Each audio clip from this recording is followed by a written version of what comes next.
नमस्कार बंधुरा माয়ের हाथेर रान्ना यूट्यूब चैनेले आपनादेर सकलके स्वागत। आजकेर रेसिपि पनीर पोस्त और ये पनीर पोस्त बानानोर जोन्नो आमरा निये नियेछि 200 ग्रामेर थेके एकटु बेशी परिमाणे पनीर और सेई पनीरगुलोके आमरा छोटो थेके मिडियाम साइजे टुकरो टुकरो करे केटे नेब। देखतेई पाच्छेन छोटो थेके मिडियाम साइजे आमरा मोटामुटी टुकरो करछि। ব্যাস পনির কাটা হয়ে গেছে। এরপর আমরা মশলার জন্য নিয়ে নিয়েছি পোস্ত আর তার সাথে নিয়েছি শুকনো লঙ্কা, জয়িত্রী, এলাচ, তেজপাতা এবং লবঙ্গ। আর যেহেতু আমরা পোস্ত এবং কাজু বাদামই অ্যাড করব আমাদের এই গ্রেভির জন্য, তার জন্য পোস্তটা একটু বেশি পরিমাণে নিয়েছি। আপনারা আপনাদের ইচ্ছে মতো নিতে পারেন। আর তার সাথে নিয়ে নিয়েছি শুকনো লঙ্কা, যেটাকেও কিন্তু আমরা পোস্তর সাথেই বেটে নেব। আমরা শিলে বাটছি, অবশ্যই আপনারা মিক্সারে বাটতে পারেন। আর কাজু বাদামও আমরা নিয়ে নিয়েছি, সেটাও বাটা হবে। এরপরে কাজু বাদামটা পোস্তর থেকে একটু কম পরিমাণেই নিতে হবে, তবে দুটোই অ্যাড করলে ফ্লেভারটা একটু বেশি ভালো হয়। কাজু বাদাম অ্যাড করতেও পারেন, নাও পারেন। তো ওইদিকে আমরা তেল গরম করে পনিরগুলোকে ভাজবার জন্য দিয়ে দিয়েছি। শ্যালো ফ্রাই হবে, খুব বেশি করে ডিপ ফ্রাই করার কোনো প্রয়োজন নেই। হালকা হাতে আমরা ভেজে নেব, একদম লো টু মিডিয়াম ফ্লেমে, কারণ বেশি ভাজলে এটা একদমই চলবে না। তাই জন্য দেখতেই পাচ্ছেন এত আমরা লাইট ফ্রাই করে আমরা আলাদা একটি পাত্রে তুলে নিয়েছি। ব্যাস, আবারও আমরা আরও সরষের তেল অ্যাড করে দিয়েছি, তার মধ্যে দিয়ে দিয়েছি তেজপাতা ফোড়ন, অল্প পরিমাণে কয়েকটি জিরের ফোড়নও দিয়েছি, জিরের দানা হাফ টিস্পুন মতো। এবার সেই ফোড়নগুলো একটু ভাজা ভাজা হোক, তার মধ্যে আমরা কিন্তু সেই যে গরম মশলা অর্থাৎ দারচিনি, এলাচ, লবঙ্গ, জয়িত্রী যে ছিল সেগুলো আমরা গরম মশলা অ্যাড করে দিয়েছি প্রথমেই।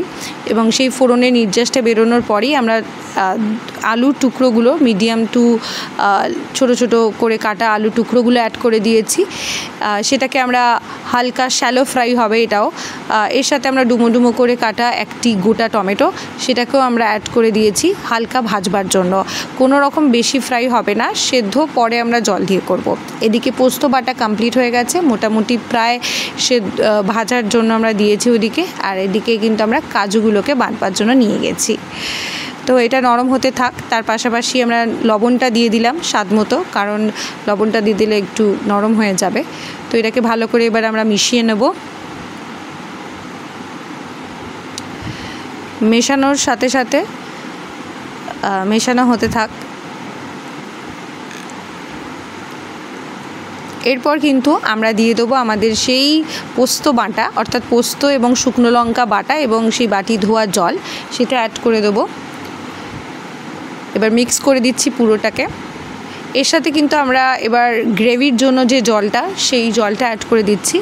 আমরা মোটামুটি বেশি পরিমাণে জলই দিচ্ছি, খুব বেশি না, একটু মিডিয়াম অ্যামাউন্টে আমরা জলটা দিচ্ছি। সেটা কমপ্লিটলি ডিপেন্ড করবে আপনারা কীরকম গ্রেভি চান সেটার ওপর।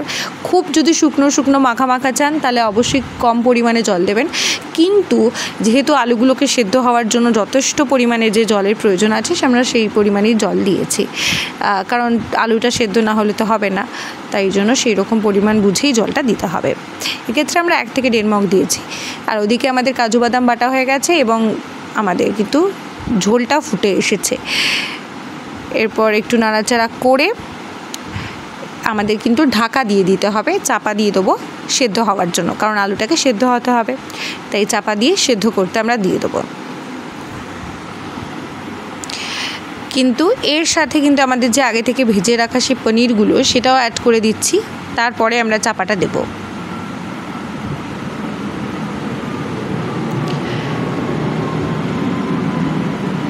ভাজা পনিরগুলো আমরা অ্যাড করে দিয়েছি। ব্যাস, এবার আমরা চাপা দিয়ে দিলাম। ওদিকে আমাদের কিন্তু কাজু বাদাম বাটা কিন্তু প্রায় কমপ্লিট হয়ে গিয়েছে।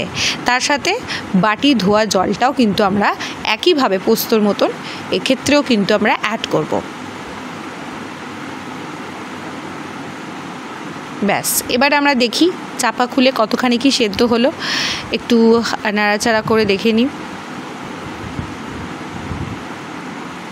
এখনও সেদ্ধ হয়নি ঠিক মতন, তাই আবারও আমরা চাপা দিয়ে দিলাম। এবার এই যে কাজু বাদাম বাটা তার সাথে জলের যে মিশ্রণটা, সেটা এবার দেওয়ার সময় হয়ে গেছে। চাপা খুলে কিছুক্ষণ আবারও সেদ্ধ হলো, তারপরে কিন্তু এবার আমরা কাজু বাদাম বাটার মিশ্রণটা অ্যাড করে দেবো এর মধ্যে।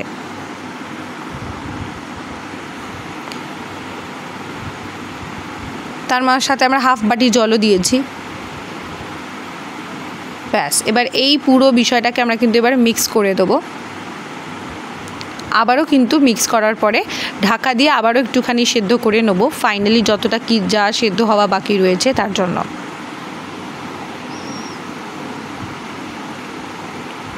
ব্যাস,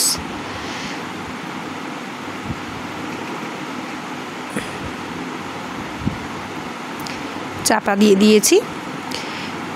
এবার খানিক বাদে চাপা খুলে দেখে নিলাম যে এবার সেদ্ধ হয়ে গিয়েছে, প্রায় কমপ্লিট আমাদের রান্না। এরপর আপনারা কিন্তু অ্যাড করে দিতে পারেন চিনি স্বাদ মতো, স্বাদটা ব্যালেন্স হওয়ার জন্য।